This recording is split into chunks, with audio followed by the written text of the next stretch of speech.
आपकी अदालतमध्ये former minister Shashi Tharoor यांच्यावर आरोप आहे की यांच्या आणि यांच्या पक्षाच्या विचारांमध्ये तफावत आहे.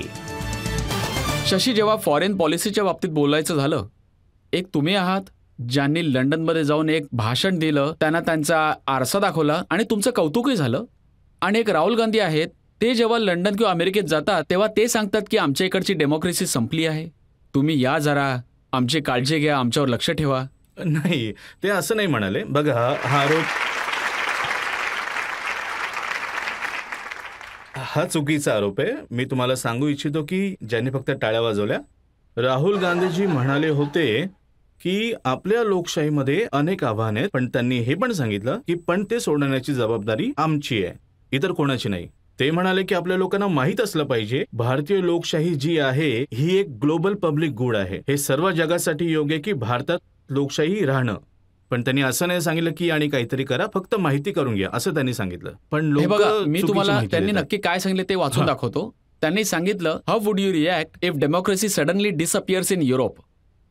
You will be shocked and say, oh my God, that's a massive blow to democracy. And he says that has happened already. That's not something that's going to happen in future. And with that regards, Europe shocks me that there is no reaction. हो, reaction म्हणजे त्यांचं म्हणणं हे आहे की आमच्या इकडे democracy मरत चालली आहे आणि युरोपला काहीच वाटत नाही. त्या वक्तव्याबद्दल कदाचित बोलण्याच्या बाबतीत काहीतरी म्हणाले होते. मी असं म्हणेन की आपल्या देशाची जी लोकशाही आहे,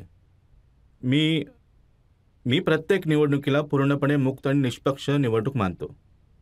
आपल्याकडे निवडणूक लोकशाही आहे, पण 2 निवडणुका दरम्यान जे काही घडतं त्यातील बऱ्याच गोष्टींचा अभाव आहे आपल्या लोकशाहीत. हे मानलं आपण, खरं आहे. पण अशी तक्रार तुम्ही युरोपमध्ये जाऊन नाही बोललात कधी, की अमेरिकेमध्ये जाऊन नाही बोललात कधी? बरोबर आहे. कारण मी तर हे काही वर्षांपासून सांगत आहे, काँग्रेसचे परराष्ट्र धोरण नाही आणि भाजपचे परराष्ट्र धोरण नाही, हे फक्त भारताचे परराष्ट्र धोरण आहे आणि भारताचे हितसंबंध आहे. तर मी तर जेव्हा परराष्ट्र व्यवहार समितीचा अध्यक्ष होतो, मी ह्याच भावनेतून सांगत होतो की जे पण आमचे राजकीय मतभेद असतात ते तर आपल्या देशाच्या सीमेवर थांबतात, बाहेरून भेदभाव केला जाऊ नये.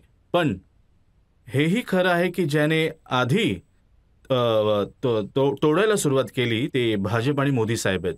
मोदी साहेब परदेशात जाऊन सांगत होते की आपल्या देशात काही चांगलं नाही झालं 60 वर्षांपासून, की आपल्या आधी जे आले होते भारताला एवढ्या वाईट रीतीने चालवलं की लोक सांगत नव्हते अभिमानाने की ते भारतीय आहेत. अशा प्रकारचे भाषण मोदी साहेबांनी परदेशात द्यायला सुरुवात केली. आम्हाला आश्चर्य वाटलं की कोणतेही पंतप्रधान त्यांचं राजकारण, भारतीय राजकारण कोणीही परदेशात जाऊन बोलले नाही. मोदीजींनी हे सुरू केलं. तुम्ही म्हणालात की एस जयशंकरना फॉरेन मिनिस्टर बनवलं, हे खूप चांगली गोष्ट केली. एका स्पेशलिस्टला डिप्लोमॅट बनवून. अगदी. एक दिवस कदाचित पवन वर्मालाही बनवावं, कारण आमची अशी इच्छा आहे की ज्यांना हे करण्याचा अनुभव असावा, परदेशी लोकांचा बोलण्याचा अनुभव असावा, ज्यांना हा विषय लवकर कळतो, अशा प्रकारच्या लोकांना तुमच्या पार्टीचे नेते राहुल गांधी म्हणतात की ह्यांना चायनाबद्दल काहीच माहिती नाहीये, त्यांना चायनाकडून आलेल्या थ्रेट बद्दल समजत नाही. चीनबद्दल आपण सर्वांनी जरा थोडी काळजी केली पाहिजे, कारण प्रत्येक जण काय म्हणतो तुम्हाला माहिती आहे. कारण आपली जी सीमा आहे, आपले जे फ्रंटियर आहे ते अनडिफाईन्ड आहेत. अशी कोणतीही क्लिअर लाईन नाही ज्याने 2 देश सहमत होतील. तर त्यामध्ये असे पण काही क्षेत्र होते की दोन्ही साईड गस्त घालायचे. आमचे ताफे येत होते रविवारी आणि त्यांचे ताफे येत होते सोमवारी, आणि एकमेकांसोबत कधीच वाद नाही झाले, कारण की आपण जायचो आपल्या मर्यादा सिद्ध करायला आणि तेही ते सिद्ध करायला यायचे तिकडे. मात्र सध्या असे ताफे पोलीस ठाण्यात 26 ठिकाणी आले आहेत जिथे भारतीय सैन्य जाऊ शकत नाही, आणि चीनने येऊन तिथे कब्जा करून ठेवलाय. ह्या जागेत आपल्या बॅरेक्सला आणि आपल्या बेसेसला तिथे स्थापित करून ठेवलंय. मग ह्या बाबतीत काय करते आपली सरकार, हेच तर काँग्रेस पक्ष विचारते. आम्हाला उत्तर नाही मिळालं अजून. पंतप्रधान म्हणाले की चीनने काही भारतीय जमीन नाही घेतली त्यांनी काही, पण ती भारतीय भूमी आहे की नाही हा वेगळा मुद्दा आहे. पण जिथे भारतीय सैन्य जाऊ शकत होते ती जमीन का चीनने घेतली? मी निर्मला सीतारामन यांचं स्टेटमेंट वाचलं. त्या म्हणाल्या की राहुल गांधींना चायनाची समज चायनीज अँबॅसेडरकडनं मिळते. ते मला त्यांनी माहित फॉरेन नाही. मिनिस्टरला विचारलं हे पाहिजे. बघा, मला वाटतं की ते खूप लोकांना भेटतात, खूप लोकांची मतं ऐकतात, ते आपलं मत मांडतात आणि हे आरोपांचे प्रकार हे बघा, बघा कसं- आजकाल काय बघतो आपण, ऑस्ट्रेलियामध्ये ऑस्ट्रेलियन प्राईम मिनिस्टर आपल्या प्राईम मिनिस्टरला बॉस असं म्हणतात. अमेरिकन प्रेसिडेंट त्यांना म्हणतात, मला तुमचा ऑटोग्राफ पाहिजे मोदीजी.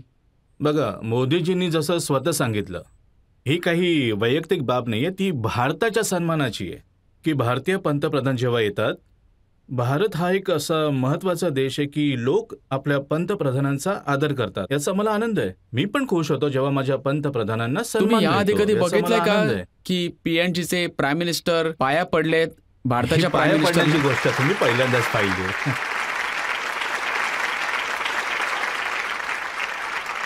पाया पडण्याची गोष्ट बहुधा मी पहिल्यांदाच पाहतोय. पण मी असं म्हणेन की जेव्हा राष्ट्राध्यक्ष बराक ओबामा यांना विचारलं गेलं की तुमच्या प्रेसिडेंट काळाच्या अनुभवानुसार कोण होते ते जागतिक नेते ज्यांनी जास्त प्रभावित केलं, पहिलं नाव त्यांनी घेतलं मनमोहन सिंग साहेबांचं. असं पण नाही, याबद्दल तर काय वादच नाही की डॉक्टर हां. मनमोहन सिंग यांचं अख्ख्या आणि जगामध्ये आदर असंही आहे. नेहरू साहेबांबद्दल जेव्हा सुएझ क्रायसिसमध्ये अडकून नंतर त्यांनी ते सुएझ क्रायसिसमधून सोडवलं तेव्हा काय, अरे पाकिस्तानचे लोक त्यांच्याबद्दल शायरी लिहायचे. मग आमच्यासाठी मला वाटतं की भारतीय नेतृत्व ही खूप मोठी जबाबदारी आहे. जेव्हा भारताचं नाव घेऊन पंतप्रधान काही चांगल्या गोष्टी करतात, आपण सर्व आनंदी व्हायला पाहिजे.